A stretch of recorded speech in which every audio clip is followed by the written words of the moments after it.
प्रियंका पांडे और आप देख रहे हैं रेड 9 टीवी का स्पेशल सेगमेंट। निगम चुनाव का महाकुंभ लगातार जारी है। वार्डों में पिछली बार चुने गए पार्षदों की क्लास लगने का दौर। जनता के हैं सवाल और जवाबदेही मांग रहे हैं हम उन्हीं के द्वारा पूर्व में चुने गए पार्षदों से। हमारे बीच मेहमान के तौर पर जुड़ चुके हैं अब वार्ड क्रमांक 73 लक्ष्मण सिंह चौहान वार्ड से पूर्व में कांग्रेस से पार्षद रहे सादिक खान से। सादिक खान जी, हम आपका बहुत बहुत स्वागत करते हैं, अभिनंदन करते हैं। पूर्व में चुनाव आपने तकरीबन 1200 मतों से चुनाव जीता था। कैसी चुनौतियां थी? नए थे सादिक खान जी, आप तो एकदम नए कार्यकर्ता थे, मान लीजिए पहला चुनाव था आपका, तो एक उत्साह भी बहुत ज़्यादा रहा होगा मेरे ख्याल से, जोश भी बहुत ज़्यादा था। वो जोश वो उत्साह नगर निगम परिषदों में साफ तौर पर झलकता भी था। एक्चुअल वार्ड मेरे लिए नया जरूर था, ताकि उसमें कई इलाके जुड़े थे, लेकिन मेरे परिवार के लोग, मेरे घर के लोग, मेरे दोस्त यार वही पुराने थे और नए साथी मिले थे। नई चुनौतियां मिली थी मेरे को, ताकि कई सदन बस्तियां थी मेरे पास जिनमें काम नहीं हुए थे, उसमें काम करना था। ऐसी कई चुनौतियों को पार करना थी मेरे को। और चुनाव जो लड़ने की बात आपने बोली, चुनाव एक्चुअल लड़ते हैं नेता नहीं, नेता के साथी, नेता के दोस्त, नेता से प्यार करने वाले, मोहब्बत करने वाले दोस्त यार, टीम उसकी। तो चुनाव जरूर हम लड़ते हैं। पूरी टीम की हो जाती है। हाँ, टीम, हाँ, पूरी टीम की होती है। बिल्कुल ठीक बात है। अच्छा, 18,000 तकरीबन मतदाताओं वाला आपका वार्ड है। 70-30 का रेशो मान सकते हैं कि तकरीबन 70% मुस्लिम है। परंतु ये है कि वहाँ बोहरा समाज तकरीबन 6,000 मतदाता बोहरा समाज से आते हैं, 8,000 मतदाता मुस्लिम समाज से, आपके समाज से आते हैं, 4-5 हजार वोटर वहाँ हिंदू भी हैं। तो बड़ा मिश्रित वार्ड है आपका। सभी के बीच में सामंजस्य बनाकर सभी की उम्मीदों को पूरा करना, कैसी चुनौतियाँ थी पिछली परिषद में आपके लिए? एक इम्तिहान जैसा रहता है कि परीक्षा में हमें पास होना है तो उसके लिए मेहनत करना रहती है। उसी परीक्षा के थ्रू मैं आम जनता से जुड़ने के लिए मैंने कभी कार का इस्तेमाल नहीं करा। मेरा वार्ड मेरा घर जैसा लोगों का वार्ड था, मेरे दोस्त का, मेरे परिवार का वार्ड था। उसके अंदर मैं पैदल घूमता था, 2 व्हीलर से घूमता था, साइकिल से घूमता था, कि आम जनता में कभी मेरा पार्षद वाला रोल ना दिखे, उनको लगे कि ये हमारा अपना है और हमारा है। वो कभी भी मेरे दिमाग में ये बात ना आए कि मैं पार्षद हूँ और ये हो न वो हो, ऐसा कोई सिस्टम नहीं रखा। मैंने सबको अपने घर जैसा माना, एक दोस्त यार की तरह व्यवहार करा। जो बड़े बुजुर्ग तो उनको मैंने बड़े बुजुर्गों का सम्मान दिया और आम जनता के बीच में बैठ के मैंने काम करा। और जहाँ जहाँ मेरे को लगता था कि यार मेरे को ये काम करना है, वो मैंने मेरी जिस स्थान के मैंने मानता था। चलिए ठीक है, आपकी स्थानीय सक्रियता तो फिर जब रेड 9 टीवी की टीम जब वहाँ सर्वे के लिए पहुंची थी, गली गली मोहल्ले में चौपाल लगाई और जनता से जब हमने संवाद किया, तो ये जनता से सुन के हमें भी खुशी हुई थी कि जिसे चुन करके 5 साल के लिए सौंपा था अपना वार्ड, उस भूमिका को आपने निभाया और सक्रियता लगातार बनाए रखी। अच्छा, आमतौर पर देखते हैं कि जब पहली बार पार्षद चुनाव लड़के जीत के नगर निगम में पहुंचते हैं, इंदौर नगर निगम अपने आप में बहुत बड़ा नाम है और 5 साल में तो खैर ये नाम बढ़कर राष्ट्रपटल पे खूब गौरवान्वित हुआ इंदौर। तो आपको नहीं लगता मैं पार्षद बनूंगा तो काम क्या क्या करूंगा, कैसे काम करूंगा, अपने वार्ड की फाइल कैसे आगे बढ़ाई जाती है, अपने वार्ड के विकास की बात कैसे की जाती है, उत्सुकता तो बहुत होती होगी चुनाव जीतने के बाद। एक अनुभव था मेरा राजनीति जीवन छात्र राजनीति से चालू हुआ। मैं कॉलेज में छात्र नेतागिरी करता था। जब से मेरे को संघर्ष करना आता था, कॉलेज में स्टूडेंटों की मदद कैसे की जाती है, युवाओं की मदद कैसे की जाती है, किसकी बात कहाँ तक पहुँचाना और कैसे पहुँचाना, ये मेरे को अच्छे से आता था। उसी अनुभव का लाभ मिला मेरे को। मैं जिस दिन से मैदान में आया कि आज मैं पार्षद बन चुका हूँ, यहाँ का लोगों का मैं पार्षद अपने आप को कभी मैंने माना नहीं, लेकिन मैंने परिवार के रूप में मैंने माना कि मेरे वार्ड के जो लोग हैं, मेरे घर के लोग हैं, इनके बीच में कैसे इनके कार्य करना है। उस कार्य करने के लिए मैंने उसी दिन से मैदान पकड़ा। और मैदान पकड़ने का फ़ायदा ये रहा मेरा कि मेरा अनुभव जो था वो मैं अधिकारियों के पास जाता था और उस अनुभव से मैंने अपने काम कराया। आमतौर पर माना जाता था कि मालिनी गौड़ की लहर रहती है विधानसभा 4 में। जब सांसद चुनाव हुए तब भी भाजपा की लहर बोलेंगे हम, शंकर लालवानी की लहर तो नहीं बोलेंगे, कि भाजपा की लहर थी, मालिनी गौड़ जी की लहर थी। और इस लहर पे भी आप कहर बन करके टूटे जब चुनाव हुए विधानसभा की। तो महज 2 ही वार्ड थे, बम्बई बाजार वाला वार्ड, फिर वो वार्ड तो ऐसा है जिस वार्ड में मालिनी भाभी जाती ही नहीं है, माननीय विधायक जी। परंतु आपके वार्ड में भी तकरीबन 5500 वोटों से सुरजीत चड्ढा ने भी मेरे ख्याल से नहीं सोचा होगा कि वो 5500 वोटों से आपका वार्ड जीत जाएंगे। और ना पंकज संघवी ने कभी सोचा होगा कि 7200 वोटों से जहाँ सब दूर से अपना स्वयं का बूथ हार गया जो पंकज संघवी, वो आपके वार्ड में तकरीबन 7200 वोट मिल जाते हैं। कैसे करिश्मा किया ये? एक प्लानिंग होती है कि हम हमारे वार्ड के लोगों का हमने अगर काम करा है तो उसके बदले वो हमें वोट देते हैं। जी। अगर हम उनके कार्य में पूरा उतरते हैं उस तरीके से वो हमारा सम्मान जब करते हैं कि जब हम वोट के रूप में सम्मान करते हैं, ये हमारा मानना है। मैं एक इवेंट हुआ था बहुत बड़ा सेफी कॉलोनी के अंदर, जिसमें सैयदना साहब खुद इंदौर पधारे थे। उसके अंदर हमारे देश के प्रधानमंत्री नरेंद्र मोदी जी खुद आए थे उसमें। उस मोदी जी उस इवेंट में आए थे। उस इवेंट बहुत सक्सेस हुआ था, पूरी हिंदुस्तान में उसकी सराहना की गई थी। मेरे को ताज्जुब और खुशी इस बात की है कि जिस उस इवेंट के अंदर नरेंद्र मोदी जी आए, वो बूथ स्वयं भारतीय जनता पार्टी हार गई। मात्र 14 वोट मिले भारतीय जनता पार्टी को, बाकी सारे वोट कांग्रेस को मिले। वो तो वो आसपास के 4 बूथ थे, वो भी भारतीय जनता पार्टी हार गई। मेरे को खुशी इस बात की है कि मेरी बात लोगों तक पहुंची, मेरी कार्य जो मैंने किए वो लोगों तक पहुंचे। मुझे खुशी इस बात की है कि उन्होंने जो मेरे को कार्य किए वो मैंने उनके पूरे करे।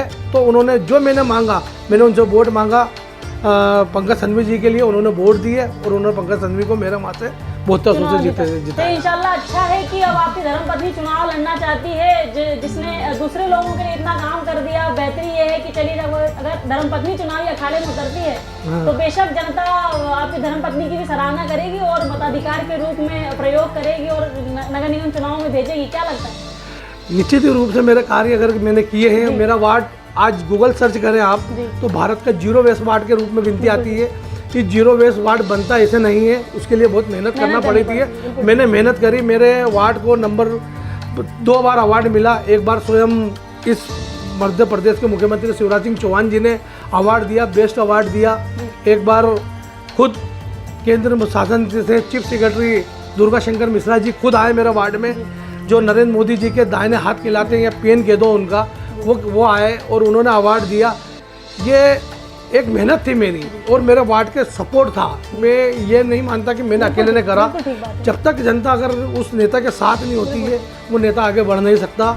ये उस परिवार की बहनें और माँ मेरी बोलूँ मेरे वार्ड की, जिनकी मेहनत थी, कचरे से उन्होंने एक लड़ाई लड़ी और खाद बनाने लगे, तो ये आज मुझे सफलता मिली। कि जनता की जागरूकता के चलते ही आपका वार्ड जो है 0 वेस्ट कलेक्शन बना। आपको बता दें कि वार्ड क्रमांक 73 में कोई कचरा गाड़ी नहीं जाती, क्योंकि वहाँ कचरा होता ही नहीं। 0% वेस्ट कलेक्शन है वहाँ पर। इतने शानदार गार्डन बनाए गए हैं जो वास्तव में देख के लगता है कि विधानसभा 4 जहाँ भारतीय जनता पार्टी का वर्चस्व है, ऐसे क्षेत्र में, ऐसी विधानसभा क्षेत्र में जब आपके क्षेत्र में जब जाते हैं तो काम हमें ज़्यादा अत्याधुनिक नजर आते हैं कि एक कांग्रेसी वार्ड में, वार्ड क्रमांक 73 में, जहाँ से पार्षद कांग्रेस से है, वहाँ डेवलपमेंट एक अलग ही टाइप का डेवलपमेंट हो रहा है। और अगर विधानसभा 4 के अन्य वार्डों की तरफ हम रुख करते हैं तो विकास लगता है कहीं धरातल में चला गया है। तो क्या लगता है ऐसी कौन सी चक्री घुमाते हैं, कौन सा तंत्र मंत्र षड्यंत्र करते हैं कि अधिकारी भी खुश हो जाते हैं, मेयर भी आपसे 5 साल खुश रही, काम भी आपके नहीं रुके? क्या है कि जब मैं पार्षद बना था तो एक शर्त पे पार्षद बना था कि एक कचरा पेटी बहुत बड़ी हुआ करती थी माणिक बाग चौराहे पे। तो वो एक चुनावी वादा भी कह दो या फिर उसको एक चैलेंज भी कह दो कि जो इस कचरा पेटी को हटाएगा, मैंने भी वादा करा था और सामने वाली पार्टी ने भी वादा करा था कि 100 दिन में मैं हटाऊंगा। उस कचरा पेटी को हटाने के लिए मैंने 9 लाख रुपए की नई कचरा पेटी बनवाई। वहाँ से मैंने शुरुआत करी विकास कार्य की। आज वो महिला गार्डन, बहुत खूबसूरत महिला गार्डन मैंने बना दिया है। उस जगह पूरी गंदगी होती थी, एक पूरा महिला गार्डन पूरा बना के मैंने ग्रीन बेल्ट को सजा दिया है। एक मैंने माणिक बाग चौराहा बनाया जो अभी 7 स्टार की रेटिंग में वो चौराहा भी आ गया है। तो ऐसे कार्य करने के लिए मैंने रात दिन मेहनत करी। मैं मालिनी भाभी की बहुत इज्जत करता हूँ, मेरी विधायक हैं और आने वाले कल भी वो उनके कार्य अच्छे रहे हैं। मैं उनको धन्यवाद भी देता हूँ कि वो एक अच्छी मेयर भी रही थी। मेयर रहते उन्होंने कि रोका, उनका स्नेह मेरे पे बना रहा और बने रहे। लेकिन विधायक निधि और पार्षद निधि क्या होती है उसका सवाल इस 73 नंबर वार्ड ने कभी नहीं चखा। ये भी एक सच्चाई है। निधि से कुछ नहीं मिला, विधायक निधि से भी कुछ भी नहीं मिला। हाँ, उनका स्नेह बना रहे। फौजिया शेख ने आपकी मदद की क्योंकि विपक्ष की नेता थी, विपक्ष की आवाज को लगातार बुलंद कर रही थी वो। तो क्या उनसे कोई सपोर्ट आपको मिला? क्योंकि मनीष सिंह के बेहद नजदीकी रिश्ते माने जाते हैं शेख अलीम से, जिसका साक्षात परिणाम हमें आजाद नगर में नजर भी आता है कि विकास की एक अलग ही गंगा जमुना उस वार्ड में बहती है। तो क्या आप लोगों को भी उसका फायदा मिला उनका नेता प्रतिपक्ष होने से? वो नेता नहीं, हमारे परिवार की है। उनका फायदा ये मिला कि हमने जब उनको फोन लगाया तो उन्होंने फोन नहीं करा अधिकारी को, खुद साथ में चल के गई। ये उनके अच्छाई है कि उन्होंने कभी भी काम को टाला नहीं कि मैं कल आऊँगी ना परसों आऊँगी। वो हमारी भाभी हैं, उनकी बहुत इज्जत है। लेकिन उन्होंने कार के लिए फ़ोन नहीं, वो खुद स्वयं आती थी और हमारे साथ उस अधिकारी के पास जाती थी और कहती थी कि ये फाइल है इनकी, आइए आज की तारीख में होना चाहिए। ठीक है, ये उनकी अच्छाई है, मैं उनको बहुत बहुत दिलों अधिकारियों से का भी support शुक्रिया अदा आपको करता बराबर हूँ। मिला आपको? मैं आदरणीय मनीष सिंह जी का मैं बहुत आभारी हूँ, साथ में आशीष सिंह जी का भी मैं बहुत आभारी रहा हूँ। मेरा वार्ड को नंबर 1 बनाने में प्रतिभा पाल जी का भी मैं बहुत आभारी हूँ।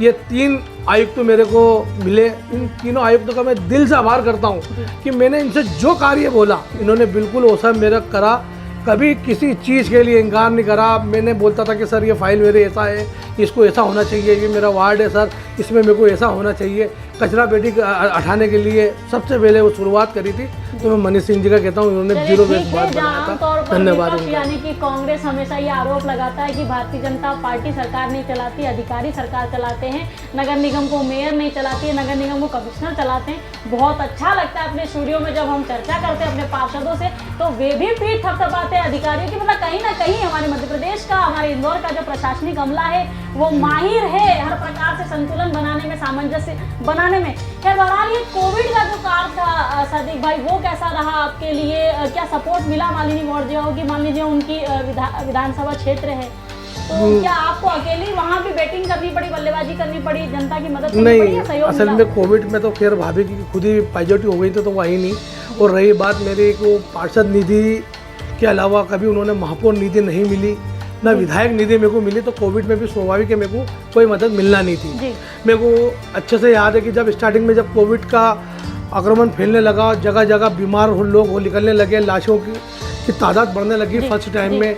एक वाकया मेरे को बहुत अच्छे से याद है कि जब मेरे वहाँ पे पास में एक मथुरा मिल गार्डन है, गोकुल गार्डन है, उसके अंदर लोगों को ला के रखने लगे। एक फ़ोन आता है लेडीज़ का, मैं आज भी भावुक हो जाता हूँ उस बात को लेके, उस फ़ोन को लेके, कि वो महिला मेरे से कहती है कि मेरे बच्चे को बचा लीजिए, मेरा बच्चा 2 दिन से भूखा है, उन्होंने दूध नहीं पिया है, प्लीज़ आप आपसे मैं हेल्प मांगी, मैंने किसी से नंबर लिया है, आप मेरे बच्चे की दवाई और दूध का डब्बा दे सकते हैं, मैं आपका ज़िंदगी भर एहसान नहीं बोलूँगी, आप ये नहीं करेंगे मेरा बच्चा भूख से मर जाएगा। यहाँ हमारे कुछ चाय पानी नाश्ता कुछ नहीं मिल रहा है, हम तो भूखे मर रहे हैं, हम सहन कर लेंगे 3 दिन 4 दिन, लेकिन मेरे बच्चे की हालत बहुत ख़राब है, आप हमसे मदद करें। स्वाभाविक है, मेरा आज भी मेरा हाथ ऐसे हो जाते हैं कि वो मंजर मैंने मौतों का मंजर देखा है, उस मंजर को मैंने कैसे महसूस करा है मैं भूल नहीं सकता। उसी वक्त मेडिकल से जाके मैं वो लेके आया, उनको दिया, वो महिला रो दी और उन्होंने क्या मेरे से कि मेरे को अल्लाह को अगर मैंने और कुछ मांगती तो वो भी मिल जाता, मैंने आपसे मांगा था, आपने मेरी दवाई पूरी करी, आपको अल्लाह जायज़ तमन्ना पूरी करे। मैंने ऊपर वाले से कहा कि काश मैं अगर मैं पार्षद बनूं तो लोगों की ऐसी मदद करूं। तो उसी दिन से मैंने मैदान पकड़ा हुआ था, मैं घर सोने के लिए 2 घंटे 3 घंटे जाता था, रात दिन वार्ड की सेवा में लगा रहा, कोई जो बीमार थे उनके लिए लगा रहा। आदरणीय मैं मनीष सिंह जी को धन्यवाद देता हूं कि मैं उनको मैसेज करता था, वो अस्पताल में अगर कोई भर्ती नहीं होते थे तो वो फ़ौरन संतोष सिंह टेगोर साहब को पहुंचा देते थे कि वो शादी वहाँ परेशान हो रहा है, आप जाइए वहाँ पे शादी भाई की मदद कर लीजिए। जब अस्पताल में मेरे को तकलीफ आई, मैंने मैसेज करा साहब को, बराबर मेरे को रिस्पांस मिला, मैं उनका बहुत दिल से ठीक है। खैर ये तो इंदौर की आदत है, इंदौर के संस्कार हैं कि विश्व पटल पर, राष्ट्र पटल पर जब कोविड महामारी का दौर जब चल रहा था, जब अपने अपनों को पहचान नहीं रहते, ऐसे दौर में भी इंदौरियों ने एक दूसरे की मदद करना और अपने संस्कार को नहीं छोड़ा। और वाकई में सैल्यूट है इंदौर के उन जनप्रतिनिधियों को जिन्होंने कोविड काल में भी घर नहीं पकड़ा, बल्कि मैदान पर डटे रहे और जनता की मदद के लिए आगे आए, जिसे इंदौर ही नहीं, मध्य प्रदेश ही नहीं, पूरे देश में उस बात की सराहना हुई कि वास्तव में कोई शहर हो तो इंदौर शहर जैसा हो। ऐसे कौन से काम है सादिक खान जी जो बाकी रह गए हैं और अब आपको लगता है कि आप नहीं पूरे कर पाए उन सपनों को, अब आपकी घरवाली पूरी करेगी? मेरा वार्ड के अंदर मेरे को एक दिल से मेरी एक तमन्ना थी कि एक बड़ा जिम बनाऊं मैं, वो मेरी को तमन्ना दिल में है कि हाँ अगली बार में एक कार्यकाल आएगा तो एक जिम मेरे को बनाना है। और साथ में एक लाइब्रेरी का मेरा का एक सपना है कि पूरा बच्चे जो स्टूडेंट है उस लाइब्रेरी में आके पढ़ें और एक छोटा सा एक ग्राउंड हो जिसमें बुजुर्ग लोग आके बैठे हो, उसमें फूल ही फूल हो और पौधे हो, ना खेल का कोई ग्राउंड हो ना कोई हो, सिर्फ कुर्सियाँ हो, एक छोटा सा मैं एक गार्डन प्ले बना था, सिर्फ बुजुर्ग हो उसमें, और कोई युवा ना आए, कोई नहीं। मैंने महिलाओं के 2 गार्डन बनाए, बच्चों के लिए अलग बना दिया, पुरुषों के लिए अलग बना दिया, लेकिन एक बुजुर्गों को जो फूलों से का रहता है कि फूलों का गार्डन मेरे को एक फ्लावर गार्डन होना चाहिए, वो एक तमन्ना है, वो गार्डन का मैं सोच रहा हूँ कि एक खाली वो गार्डन है उसका एक हिस्सा स्कूल मैं वगैरह उसमें भी बता बनाना चाहते हैं दूं। बच्चों एक के दिल लिए? से एक स्कूल है कि एक सरकारी स्कूल होना चाहिए, और बस ये 2 तमन्ना है। क्योंकि अभी फिलहाल स्कूल नहीं है आपके पास। मेरे वार्ड में एक भी मेरी थोड़ा ये भी प्रॉब्लम रही है कि हमारा वहाँ सरकारी ज़मीन नहीं है, जी। तो वो मैं चाहता हूँ कि सरकारी ज़मीन अगर होती तो हो सकता है मैं स्कूल पहले बनाता। अब ढूंढी है, बड़ी खोजबीन करके खसरे से निकाली है। जी। अब वो चाहता है कि एक सरकारी स्कूल बने और एक लाइब्रेरी भी होना चाहिए, वो और एक जिम। क्या ये लगता है 3 भारतीय चीज़ें जनता रहता है। पार्टी भविष्य में आने वाले चुनाव में किसी प्रकार की कोई चुनौती बनकर उभरेगी? क्योंकि पहले तो आप चुनाव लड़ रहे थे, अब मान लीजिए आप चुनावी अखाड़े में अपनी धर्मपत्नी को उतारना चाहते हैं। कंचन गिदवानी का नाम चल रहा है भाजपा से, राजयोग बड़ा प्रबल था उनका, निर्विरोध ही जीत गई थी, सामने वाली पार्टी से कैंडिडेट ही नहीं था चुनाव लड़ने के लिए। हर तो बार ऐसे राजयोग वाली महिला अगर आपके क्षेत्र में चुनाव लड़ने के लिए आती है तो क्या लगता है कि आपकी धर्मपत्नी को रोक पाएंगे नगर निगम में जाने से? हर चाबी से हर ताला नहीं खुलता, जी ये भी एक बात है कि हर बार किस्मत चमकती नहीं है। हो गया जो होना था। चलिए मैं उनकी बहुत इज्जत करता हूँ, मेरी बड़ी बहन है, मेरी दीदी है, मैं बोलता हूँ। जी। अरे वो लेकिन भी आपको बड़ा भाई ही बोलती थी। लेकिन जहाँ रही बात मेरी मिसेस की, तो एक बड़े बुजुर्ग कहते थे कि सोबत का असर, जी तो स्वाभाविक कि मेरी बीवी है तो सोबत का असर तो आएगा ही आएगा। चलिए ठीक कहीं है। तो ना क्या कहीं सादिक खान अपनी धर्मपत्नी को उंगली पकड़कर पहुंचा पाते हैं निगम के गलियारों में? क्या खुलेगी निगम चुनाव में इनकी किस्मत? क्या होगा राजनीतिक भविष्य? ये आने वाले भविष्य के गर्भ में छुपा हुआ है। बहरहाल मुझे दे दीजिए इजाजत और बने रहिए रेड 9 टीवी के साथ, एक नए चेहरे के साथ, एक नई ऊर्जा के साथ, नई दिशा के साथ फिर होंगे हाजिर।